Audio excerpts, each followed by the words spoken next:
Story 1. I was 19 living in Namur, Belgium, working part-time at a bike repair shop while volunteering with scouts on weekends.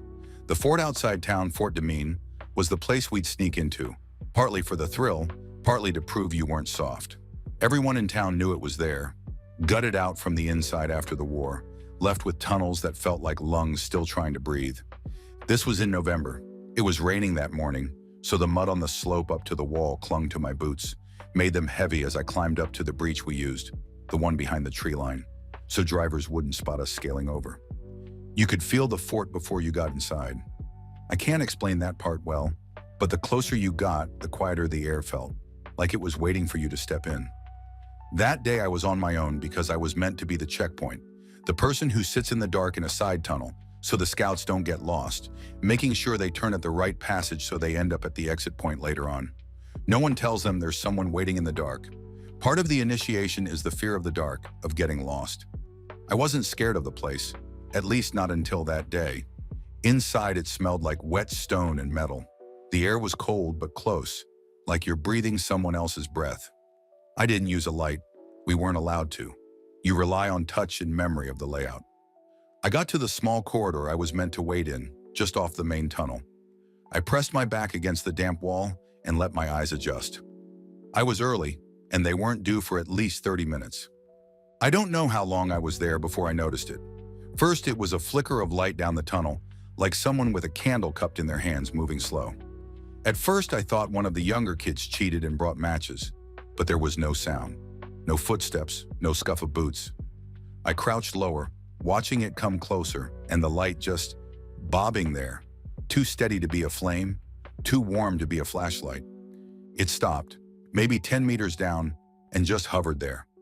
I leaned forward a little, trying to see who it was, but the light went out like someone pinching a candle. No sound, no shuffle of feet leaving. I tried to convince myself it was one of the kids messing around, maybe standing still to scare the next person.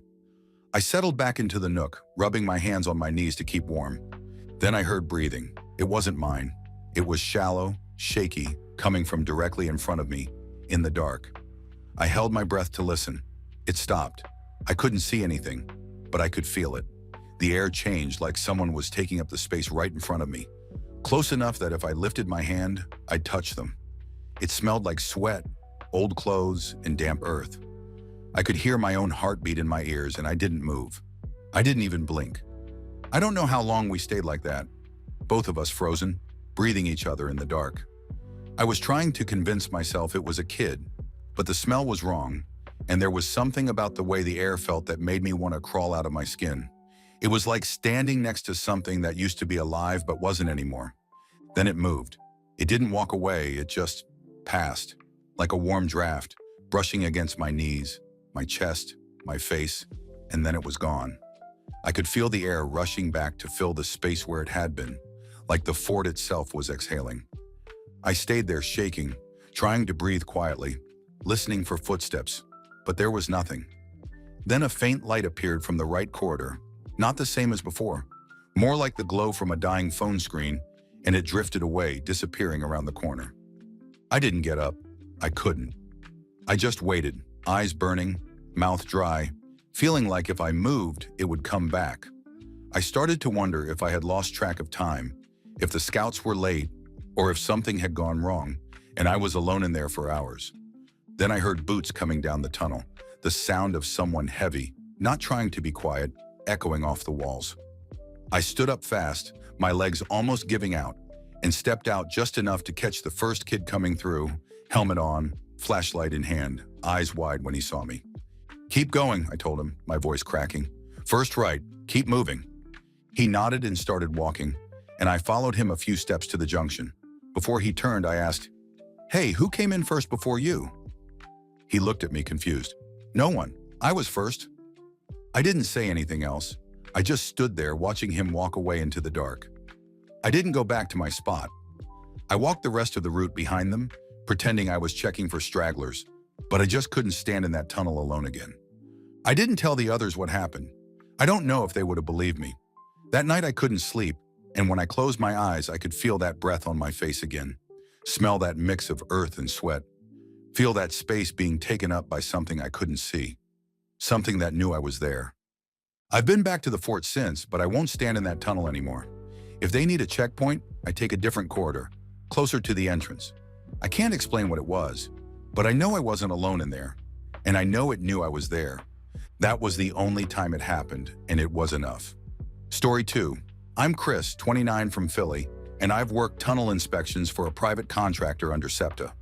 We check the older, disused lines, measure for structural issues, clear debris, stuff like that. You'd be surprised how many tunnels under the city don't even appear on maps anymore, or how many go deeper under layers no one talks about. This happened 2 years ago, and I don't care if it sounds stupid, but I haven't taken a solo shift since. We got a call about a partial cave-in near an old maintenance spur under Market Street, supposedly sealed off since the 60s. They wanted us to check stability because of nearby construction. It's the type of job where you go in, take photos, record air quality, mark cracks with chalk, and get out before the rats get curious. My partner Tom called out sick, but I needed the overtime, so I went in alone. I dropped down the service ladder into the tunnel around 2 a.m. when the active lines above us were shut down for maintenance. It was humid and smelled like old rust and wet cardboard. My headlamp only reached maybe 20 feet ahead, but the tracks ran on into the dark like black water. You get used to weird sounds down there, pipes ticking, distant water drips, the hum of the city above. So I didn't think much about it when I first heard the scraping. It was coming from deeper in the tunnel, where the spur split off into that abandoned section. I kept walking, shining my light around to check the ceiling for cracks, marking a few spots. The scraping stopped. I told myself it was rats or a shifting piece of metal. Then it started again, closer, like someone dragging something heavy across the concrete. I said, "Hey, if someone's down here, you need to clear out. I'm working." Nothing. Just that scraping, and then a weird shuffle like feet moving too fast, then too slow. I thought it might be a junkie or a copper thief, so I stood still, trying to listen. The tunnel felt like it was pressing in, heavy with old air. Then I saw a shadow move across my light beam, but it didn't match the shape of a person. It was long but hunched, like it crawled on elbows. The scraping sound got louder, and I could hear this breathing, deep, rattling, like someone with fluid in their lungs. I froze. I don't know why, but my chest locked up, and I felt cold, even though it was hot down there.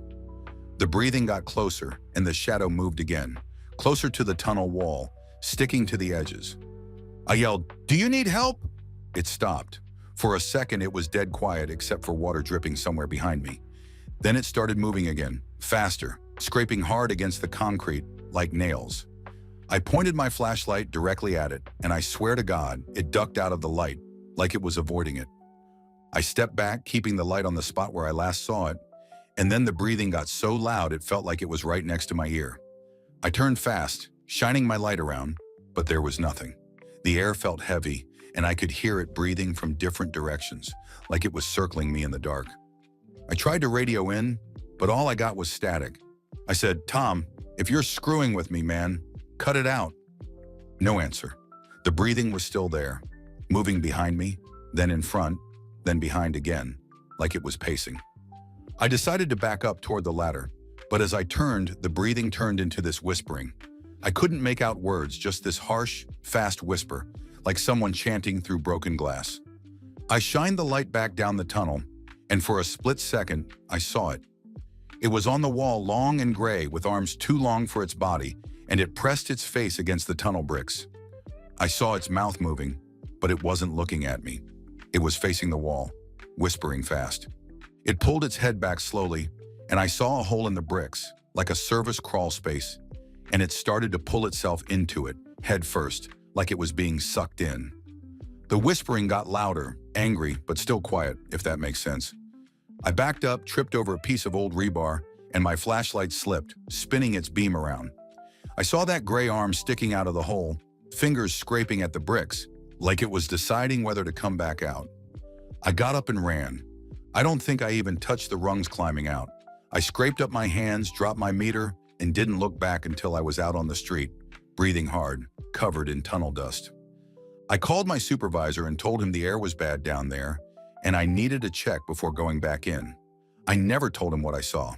He just thought I was being cautious, signed off, and sent a two-man team the next week. They didn't find anything but said they heard water moving behind the walls, and the meter I dropped was gone. I haven't gone back in alone since, and I don't take the market line anymore if I can help it. Story 3.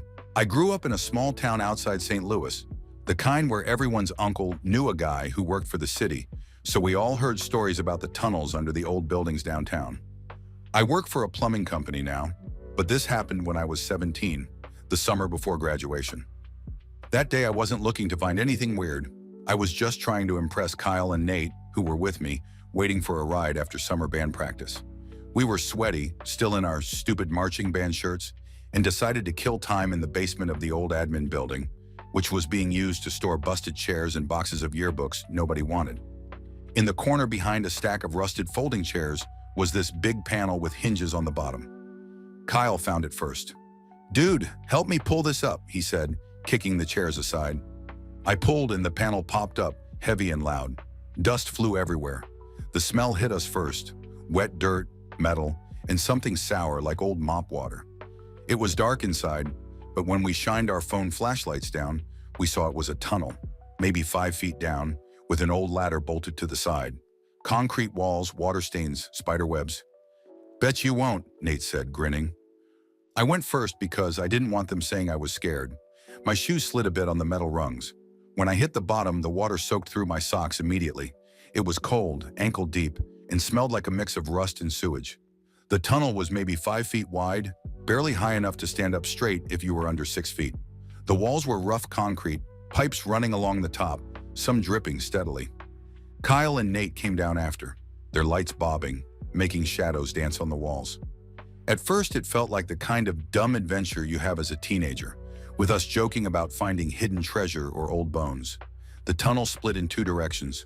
One way led toward the school's boiler room, the other headed out under the street, where it shouldn't have led to anything. We went the second way. The deeper we went, the more the air felt heavy, thick like a damp basement with no windows. We saw graffiti on the walls, dates, names, random curse words, and crude drawings. But some of it was different, scratched in, not sprayed on, with these weird shapes, circles with lines through them, and something that looked like an eye with extra lines. After maybe 50 yards, the tunnel split again, and the pipes stopped. The water was deeper here, and when we stepped in, it went up to our shins, cold enough to make my calves ache. We didn't want to go further, but then we heard it. It was a noise that didn't fit, like a metal scraping, but slow, almost careful, from the tunnel ahead. Then it stopped, and we heard what sounded like a single footstep in water, sloshing once, then silence. We all froze. I remember looking at Nate, and his face was pale in the flashlight glow. "Probably a rat," Kyle whispered, but his voice cracked. We should have turned back, but instead I called out, "Hello?" because I didn't know what else to do. My voice echoed down the tunnel and came back to me, all warped. Nothing. Then the water moved ahead of us like something big shifted under it, making ripples come toward us. My light caught the surface, and for a second I swear I saw something rise just under the water, like pale fingers, then sink again. I felt the cold of it in my knees even though I wasn't in that deep. Nate started breathing heavy. "We gotta go, man." But before we could turn, we heard a voice. It was right there, in the dark ahead of us, maybe 10 feet, but we couldn't see anyone. It said clear as day, in this low, shaking voice, "Don't leave." I froze. I felt something in my chest drop, like my body knew it was wrong before my mind did. It wasn't a recording, wasn't an echo. It was a voice, alive, but it was off, like whoever it belonged to hadn't used it in a long time. Then it repeated louder, "Don't leave." And something started coming toward us in the water, slow at first, then faster, splashing, and we turned and ran. The water slowed us down, and I slipped, scraping my arm on the concrete wall. I felt something grab at the back of my shirt just for a second, tugging me backward. It was cold, wet, and strong. I screamed, kicked, and tore away, falling face first into the water. Kyle and Nate pulled me up, and we ran, the splashing behind us getting louder, closer, and then stopping as we hit the ladder. I don't remember climbing up, just that when we got out, we slammed the panel down so hard it shook the floor. We could still hear the water below, moving like something pacing. We didn't speak for a while, just stood there, soaked, bleeding, breathing hard. My hands were shaking so bad I could barely hold my phone. When we finally left, we told ourselves it was a homeless guy or a prank, but deep down we knew it wasn't. I don't know what it was, but it wasn't someone living down there. The way it moved, the way it spoke, the way it grabbed me cold and heavy, it wasn't right. Later I checked city maps, and there's nothing under that part of the building except dirt. No records of a tunnel or drainage system going that far out. I asked one of the janitors, an old guy who'd worked there for decades, if he knew about any tunnels. He just looked at me and said, "Best not to mess with what's under there." We didn't go back. I still have the scar on my arm from where I scraped it on the wall, and sometimes when I get it wet, it feels cold in a way that reminds me of that day, like the water from that tunnel is still clinging to me somehow. That was it. It only happened once, and it's the reason I don't mess around in places I'm not supposed to be anymore. If you ever see an old panel under a staircase, leave it alone. Whatever's down there doesn't want to be alone, and it doesn't want you to leave. Story 4. I don't usually talk about this, but I guess you asked, so here goes. I grew up outside Dayton, Ohio, in a small duplex with a backyard that dropped straight into a patch of woods nobody really took care of. I was 19, working nights at a sheet metal place, and on weekends, me and my buddy Dave would go crawling through storm drains, sewers, old culverts, anywhere we weren't supposed to be. It sounds stupid now, but it was the only thing that made me feel alive back then. This was around early October. We had a buddy, Rick, who came along that day. The plan was to hit this rusted-out pipe sticking out of a hill behind the abandoned trailer park.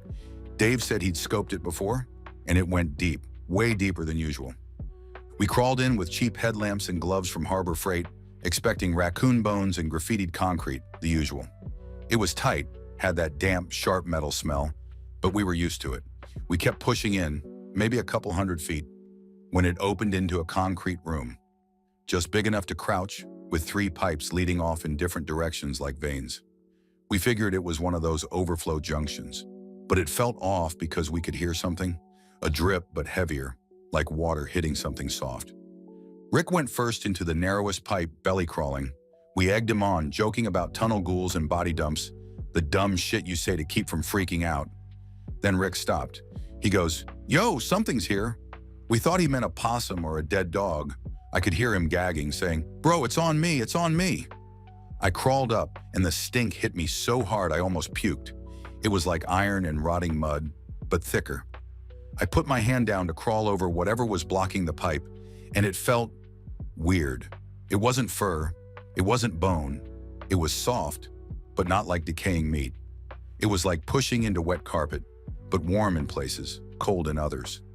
My glove came back black and slick, like tar with strands in it. Dave came behind me, cursing under his breath, and when he touched it, he shouted and started scrambling, but there was nowhere to go, so we just kept sliding over it. I felt it move. I swear on everything, I felt it move, like something under there was shifting, slow and heavy, like a stomach contracting. Rick was whispering, "It's breathing," and I told him to shut up, but I could hear it, a slow suck and push of air, like it was pulling from somewhere deeper in the pipe. We kept moving because we couldn't turn around. I could feel it on my clothes, sticking to my jeans, the stench getting into my mouth every time I breathed. We got maybe another 50 feet before Rick's light hit something ahead. He started screaming, "No, no, no, I'm not going," and started to backpedal, pushing against me. I looked, and my light caught it too. Something big, hunched, pale, like skin but wrong, folded over itself in the darkness. I can't say it was human, but it had a shape. I saw a hand, or something like a hand, but the fingers were too long, black at the tips. I only saw it for a second, but it was enough to freeze me. It moved or twitched, and Rick lost it, kicking at me to move, screaming, "It's looking at me." I couldn't see a face, but I felt it, like when you know someone's staring at you in the dark. We scrambled backward, scraping our knees, dragging mud and that black sludge with us. The pipe felt like it was closing in, getting tighter with every push backward, the air thick, tasting like pennies and rot. I could hear Dave sobbing, whispering prayers, Rick gagging, and all I could think was if it touched my foot, I would die right there. We made it back to the junction room and kept crawling out. Daylight looking like a pinprick, the longest crawl of my life. My arms were shaking, knees raw. That smell burned into me. When we got out, We collapsed in the weeds, gasping. Rick was crying, clutching his shirt, which was smeared with that black stuff. It looked like fur in some places, but it was mixed with something jelly-like, dark as oil. We tore our clothes off right there, throwing them into a trash bag we found nearby, scrubbing our arms with dirt and leaves, trying to get the smell off. We didn't say much after that. We told ourselves it was a raccoon that died, or maybe a homeless person's camp, or sewage reacting with something, but we knew it wasn't. I had rashes on my legs for weeks after, and my boots smelled like that place until I finally threw them away. Rick stopped hanging out with us after that. Dave and I made a pact that we'd never crawl into another pipe again, no matter how bored we got. Story 5. I never planned on working underground. I grew up in Yonkers, worked loading trucks. Then when my uncle got me a job with the MTA, I figured it'd be easy overtime sweeping the tunnels on Graveyard. Nobody tells you how heavy the air feels down there at 2 a.m. when it's just your boots, the rat scuffles, and the echoes of your own breath. This happened back in 2016 under the J line in Brooklyn, around the Gates Avenue station. I was still new. They paired me with this older guy, Sal, who did most of the real work, and I just followed him around with the big flashlight and a trash bag for debris. It's not exciting work, but it's good money if you don't mind the dark. That night, Sal told me to do the small service tunnel checks alone while he handled some trash by the platform edge. "Just don't wander," he said, which I thought was a joke, but he wasn't smiling. "There's this maintenance tunnel off to the side, an older one, with these heavy wooden doors with rusted latches, leads into what used to be a crew storage area before they shut it off. It was supposed to be locked, but the latch was hanging open, almost like someone wedged it with a piece of cardboard." I radioed Sal, told him I was going to take a quick look, and he didn't answer. But I figured maybe the signal was dead in the tunnel. It was colder in there. You could hear water dripping somewhere, the walls sweating that old concrete stink. I kept my flashlight low, watching for rats, and I saw a boot print in the dust, clear as day, going deeper in. No one was supposed to be in there. No reason for fresh prints. I was about to call it in when I heard something, like a cough, far down the hall. I turned off the light, just for a second, and there was a tiny red glow in the dark, like a cigarette cherry, way too high to be someone sitting. It moved just a little, like it swayed side to side, and then it blinked out. I don't know why I didn't run right then. Maybe I thought it was some junkie, but there was no smell, no shuffle, nothing but that drip, drip, drip. I turned my light back on, took a few steps forward, and then I heard this voice, clear as anything, coming from up ahead. "Help me!" It wasn't a whisper, it was a man's voice, strained, like he'd been crying or choking. It echoed weird, like it wasn't coming from just one direction. I froze. I tried my radio again, but it just crackled. I said, "Hello? You okay, man?" Thinking maybe someone was trapped in there. Nothing, just the drip. I took another step, and that's when I saw the water on the ground was spreading from under a door, and it was dark, darker than it should have been, almost black. My light caught on something shiny in it, like metal, but it was gone when I stepped closer. Then that voice again, right on the other side of the door. Louder. "Help me!" I reached for the handle, and the door yanked forward like someone was pulling it from the other side. I fell back, dropped my flashlight, and it rolled, spinning the beam around the room. In that flash of light, I saw something standing in the corner behind the door. It was tall, skinny, wearing something dark, but its head was wrong, like it was tilted too far, almost touching its own shoulder. The light stopped spinning, and it was dark again, except for the tiniest glow, right where its face would be, like that red cherry, and I realized it was an eye, just one, looking right at me. I heard the voice again, but this time it was right in my ear, even though I could still see the shape across the room. "Help me!" I ran. I don't remember getting up, but I remember the hallway stretching too long, like I wasn't getting closer to the exit, the darkness swallowing the beam of the flashlight. I dropped the bag, heard it splash, and kept running, scraping my shoulder against the concrete to keep my balance. When I finally burst out, Sal was standing there smoking, staring at me like I was crazy. I tried to tell him, but I was shaking so bad I couldn't get the words out. He just looked at me, then looked past me into the tunnel. "Don't go down there alone," he said, flicking his cigarette onto the track bed. "You hear it once? You're lucky. You hear it again, It follows you home. I quit 2 weeks later. I couldn't handle going down there anymore. Not after I started hearing the dripping in my apartment at night, or seeing that little red glow from the corner of my room, just for a second, before I turned on the light and it was gone. I don't know what I saw down there, and I don't care anymore. But if you ever work the tunnels and you hear someone asking for help from the dark, don't answer. Just keep walking. Because whatever it isn't stuck down there. It's looking for a way out, and it will follow you if you listen. Story 6. I used to live in Scranton, Pennsylvania, in one of those dead-end row houses near an old scrapyard. This was when I was 24, working nights unloading trucks. I spent most of my off days with 2 friends, Rich and Tommy, who were into urban exploration. We'd hit abandoned mills, drain tunnels, whatever. It sounds stupid now, but it made us feel alive, I guess. One Saturday afternoon, Rich told us about an abandoned limestone quarry outside town, the one that cut into a mountain with a maze of tunnels and old mining tracks still in it. He'd found it on some forum. We decided to check it out, bringing flashlights, cheap walkie-talkies, and a couple of Gatorades. We told ourselves it was just another spot, but the second we stepped past the rusted chain on the broken fence, the air felt different. Quiet, like the whole place was holding its breath. The main tunnel was wide enough to drive a truck through, cutting straight into the mountain before branching into side shafts every 20 or 30 feet. There were weird piles of gravel, old hoses, and busted tools scattered around, like the miners dropped everything and walked out. It smelled damp, but not like a normal wet basement, more like wet stone, metal, and something sour. We kept following the tunnel until we couldn't see daylight anymore, just our flashlights bobbing against the rock walls. Every now and then, we'd hear water dripping in the dark, echoing down the shafts like footsteps you could never pin down. Nobody said it out loud, but all of us felt it, like we weren't alone in there.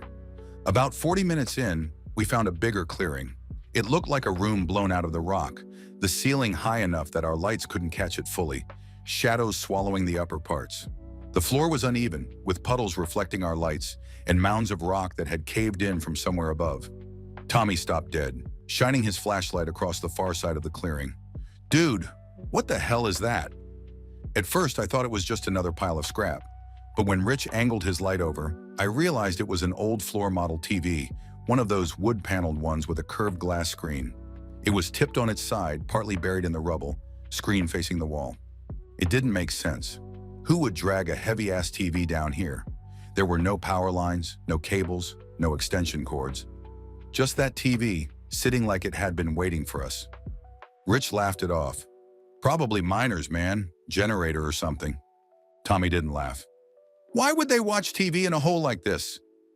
I couldn't think of anything to say, and the silence in that moment felt loud, like it was pressing down on us. We stood there, all 3 lights on the TV, breathing hard for no reason. Then the screen turned on. I swear to God, it just flickered to life with a static glow, even though it wasn't plugged into anything. No hum, no crackle, just a dim gray fuzz, like an old TV with the volume turned all the way down. I took a step back, almost slipping on the wet rock, my heart pounding so hard I felt sick. Tommy whispered, "Turn your light off." I don't know why we listened, but we did. One by one, the beams clicked off, leaving us in darkness except for that faint gray light, flickering like it was breathing. At first, it was just static, but then the image started to shift. It looked like dark shapes moving across a gray background, like shadows of people walking back and forth, stopping, turning. We couldn't hear anything, but I swear it felt like we could, like the static was vibrating in our heads, humming in our teeth. Rich whispered, "It's a recording, right? Someone set this up." But I knew nobody set that up. We all knew it. The shadows on the screen weren't moving like people in a movie. They were moving like they knew we were there, pausing and turning like they could see us. Tommy took a step closer, his face pale in the glow. "Do you see that?" In the middle of the screen, one of the shadows stopped, turning its head slowly, and the dark shape of its face pressed up against the glass from the inside.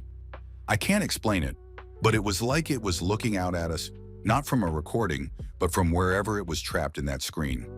Its head tilted, and I saw what looked like a hand press against the inside of the glass, smearing the static, leaving a streak like black oil across the glow. My stomach dropped, and I felt this sharp, cold pressure in my chest like I couldn't breathe. Tommy reached out like he was going to touch it. "Don't!" I hissed, but it was too late. His finger brushed the glass and the TV screamed. There was no other way to describe it. The static didn't get louder. The entire room filled with a screech, like metal tearing and a voice screaming under it. And the screen flared white, lighting up the rocks like daylight. I saw the shadow's face pressed against the glass, a black shape with a gaping mouth. And then I saw my own reflection next to it, my eyes wide, mouth open, before everything went black. My flashlight hit the ground, rolling, the beam cutting across the wet rocks. The TV was off again, just a dead black screen, the scream still ringing in my ears. Tommy was on the ground, gasping, clutching his hand. Rich grabbed his arm, pulling him up, and we ran. We didn't look back at the TV, didn't talk, didn't stop, just ran down that tunnel until we saw the crack of daylight and stumbled out into the weeds. We drove home in silence, Tommy shaking so hard the seat rattled, the skin on his fingertip red and blistered where he'd touched the glass. We didn't go to a hospital, didn't tell anyone. We just went home and didn't talk about it for weeks. Story 7. I used to live in Philly, West Kensington, in this old row house we rented above a corner store. I was 19, working nights at a kitchen downtown, smoking too much weed, and hanging around with my buddy Eric, who lived across the street.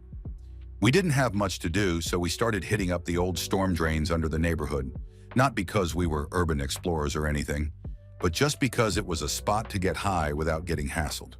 There's a spot near Lehigh Avenue where the drain grate is loose, and if you slip down carefully, there's this low tunnel you can walk hunched over for a bit before it opens up into this bigger section where you can stand and smoke and talk.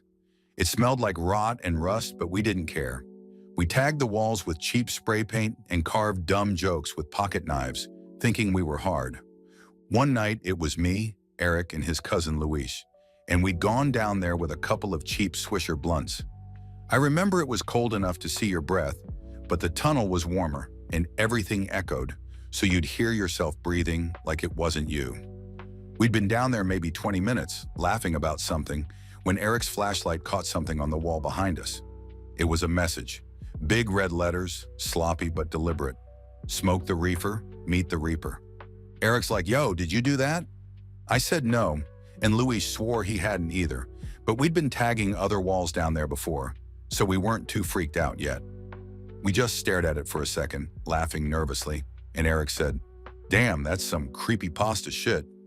We sparked up another blunt, trying to ignore it, but it felt different down there that night, like the air was thicker, or there was something waiting around the corner. You know how it gets quiet sometimes and you can hear the water dripping? It was like that, but we heard something else under it too, a voice. At first I thought it was someone on the street above us, but it was too clear, too close. It was laughing, low, wheezy, like whoever it was couldn't catch their breath. Luis froze, looking at me eyes wide. Eric turned his flashlight off for a second, whispering, shut up, listen. The laughing stopped, and there was this scrape, like shoes on wet concrete, coming from the darkness past the bend in the tunnel. We backed up, and I could see Luis was shaking, and I felt my heart beating in my throat. Then from around the bend, I swear I heard a second voice, higher, giggling, like a kid trying to copy the first one. Eric hissed, let's go, man. But we were standing there, frozen, because you could hear them getting closer. Footsteps, splash, drag, splash. And then they started saying something, a whisper at first, but it got clearer as it echoed off the tunnel. We're watching you. I don't remember deciding to run. I just remember moving, slipping in the shallow water, scraping my hands on the concrete. Eric's flashlight was swinging wildly, and I saw flashes of the walls, more red writing I hadn't noticed before, like, you belong to us, and breathe slow. The footsteps were following fast now, splashes getting closer, and I heard that giggling again, but it was closer to me than it should have been, like it was right behind my neck. We hit the spot where we usually climbed out, and Eric was already pushing up on the manhole cover. It was heavier than I remembered, and he was grunting, trying to shove it up while Luis kept looking back, shaking, whispering, they're coming, they're coming. I turned and I saw them just before we got out.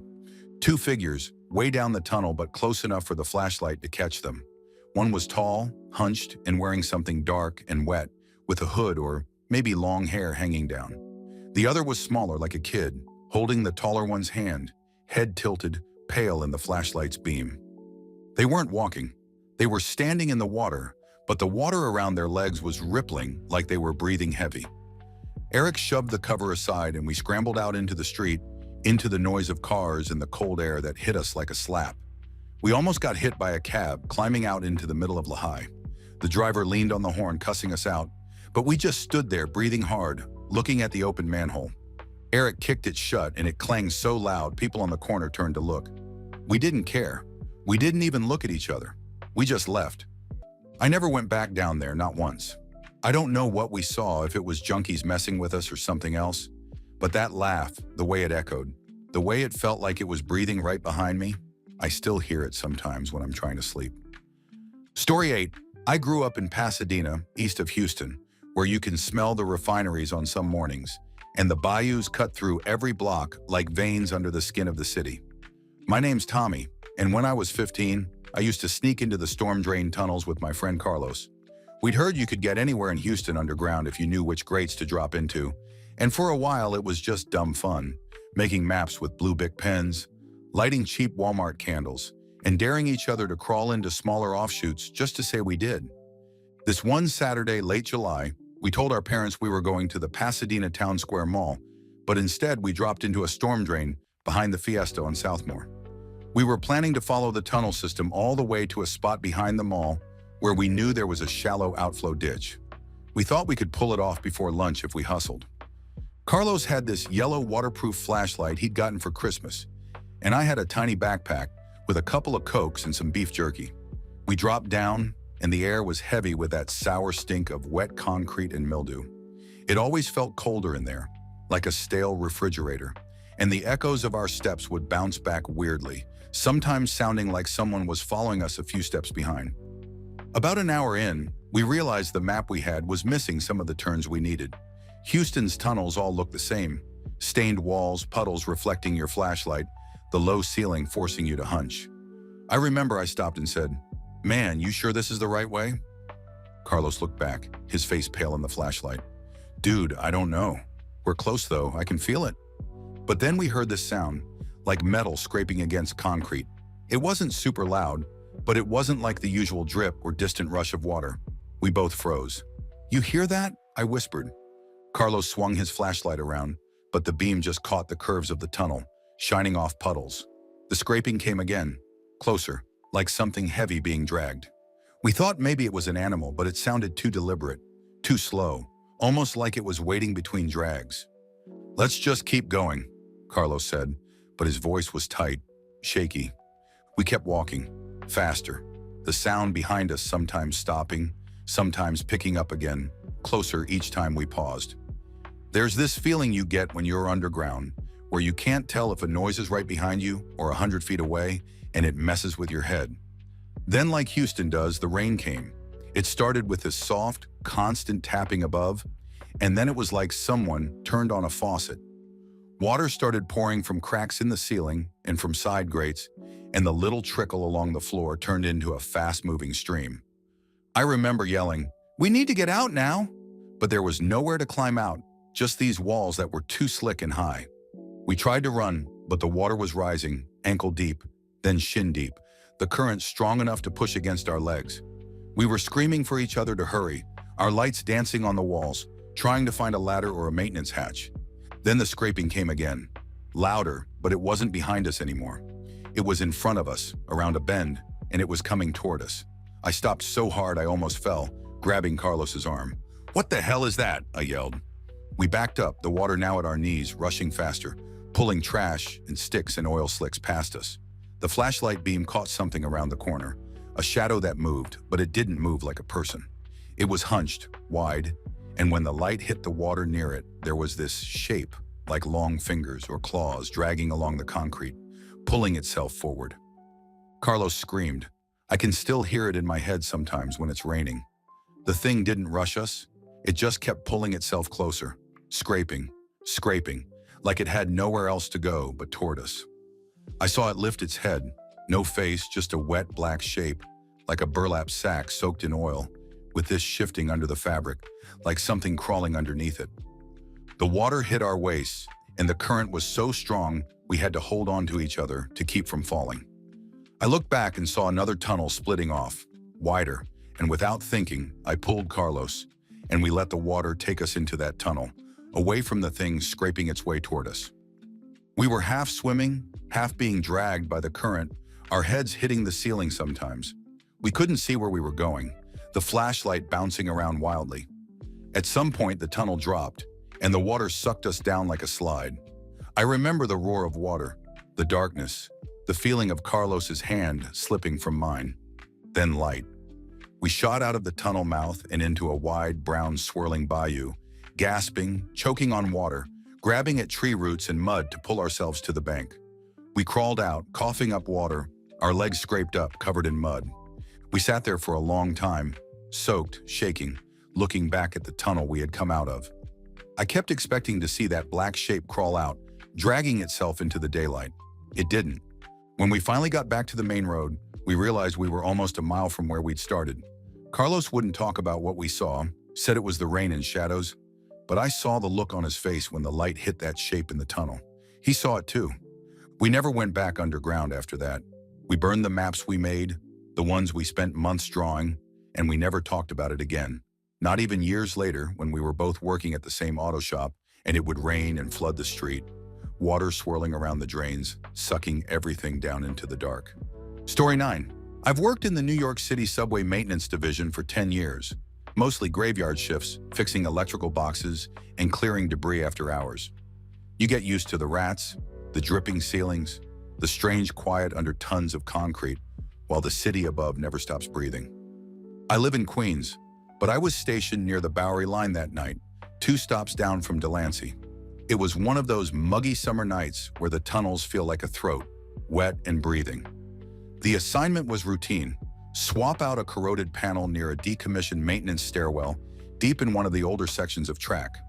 We call those parts the hollow, where the tunnels widen out for storage and there's weird airflow, like wind that comes from nowhere. I was alone. The guy who was supposed to help me called out, so dispatch just told me to finish up if I could, since it was low risk. I had my headlamp, my tool bag, and a portable radio. Once you've spent enough nights down there, it stops being scary, even when you're alone. Until that night. I set up on the catwalk near the wall, careful not to slip on the oily spots. The panel I needed to replace was inside a crawl space past a rusted gate, about 20 feet back from the track. I radioed in before I ducked in there, just so control would know where I was. The smell hit me first. People always think the tunnels smell bad, but they don't really, just like damp metal and old dust. This was different. It was sweet and rotted at the same time, clinging to the back of my throat. I figured maybe a rat died somewhere close. I crawled in, scraping my shoulder against the brick, the concrete sweating around me. My headlamp caught weird shapes in the shadows, like pipes that twisted wrong, or an old chewed-up work glove someone left decades ago. Then I heard something move further down. It wasn't a rat. Rats scurry. This was deliberate, like a knee shifting on gravel, something heavier. I froze. My radio crackled, and I almost smacked my head on the concrete. "Control, say again," I whispered. Static. I kept going. I just wanted to swap the panel and get out. My headlamp flickered, which happens sometimes, but it picked the worst possible moment to do it. That's when I saw the stairwell. It was about 15 feet past where I was supposed to stop, but the brick wall had collapsed on one side, opening it up like a mouth. I didn't even know there was a stairwell there. It went down, and I don't mean a few steps. It just went down into blackness, swallowing my light. I should have left right there, but I don't know if it was the heat or the way the air moved around that opening, or maybe just curiosity that got the better of me. I leaned over the edge and shined my headlamp down. The smell got worse, like burnt hair and old blood. The steps were slimy, black with something, and there was graffiti all over the walls, old tags from the 70s or maybe older. Then I heard it, someone whispering. I jerked back so hard I smacked my elbow on the concrete. The whispering didn't stop. It was like a woman, or a kid, or something in between. I couldn't make out the words, just the rhythm, like a wet, breathy chant, and it was coming up the stairs. "Hey," I shouted down, thinking maybe it was another worker messing around. "Yo, you good down there?" The whispering stopped. I held my breath, and the silence in that tunnel pressed down on me, heavy, like the entire city was leaning on my shoulders. Then one step down in the dark, I saw a hand. It was pale, thin, like a child's hand. But the fingers were too long, curled around the edge of the step, nails scraping on the concrete. Another hand came up beside it, and then a face. It wasn't right. It was pale, wet, the eyes black like holes, the mouth too wide, like the skin had split at the corners, the teeth too many and too small, clicking together like sewing needles. The thing's hair hung in wet strands, and it opened its mouth and made a noise like air being sucked through water. I fell backward, scraping my hands and dropping my flashlight, which rolled and pointed back toward that stairwell. The thing crawled up another step, and its head twitched to the side, too fast, like it was sniffing the air. I couldn't move. It made that wet, sucking sound again, and the whispering came back, but now it was in my head too, like it was whispering directly inside my skull. Come down, come down, come down. I don't remember standing up, but I did. I grabbed my flashlight and ran, smashing my shoulder on the brick as I squeezed back through the crawl space. I could hear it behind me, the wet slap of its hands on the concrete, the whispering turning into a screech. I stumbled out onto the catwalk, tripped, and nearly fell onto the tracks. My radio was buzzing, and I heard someone calling my name, but I couldn't answer. I just ran, sprinting down the catwalk until I hit the next junction, where the lights were still working. I looked back. Nothing there. Just the tunnel, dripping and empty, like it had been before. I called in for an emergency exit and got the hell out, shaking so bad I dropped my tool bag in the tunnel. When I got to the surface, I threw up in the gutter and couldn't stop shaking. Nobody believed me, of course. They said I had heat exhaustion, or maybe I was dehydrated. I know what I saw. I know what I heard. I know that thing was down there, in the old part of the tunnel that even the rats avoid. They tried to send me back down the next week, but I told them no. I transferred out. I haven't been in the tunnel since, and I won't go back, not ever, no matter how much they pay me. Story 10. I don't really talk about this, mostly because it still messes with my head. I live in Morgantown, West Virginia, and I've been crawling abandoned places with a couple of friends since high school. Mostly mills, mines, hospital wings left to rot. You get used to moldy walls and the smell of old paper, but the Trans-Allegheny Lunatic Asylum was different from the jump. We weren't drunk or high that night, just bored and looking for something to break the routine. It's about an hour and a half from us, and we'd heard stories for years. The place was supposed to be self-sufficient back in the day. Farms, workshops, underground tunnels connecting the main buildings. Most people go there for the ghost tours upstairs, but we wanted the tunnels. It was me, Cody, and Devin. Cody drove, and Devin wouldn't shut up about how he'd heard there were rooms down there that still had straitjackets and files stacked on desks.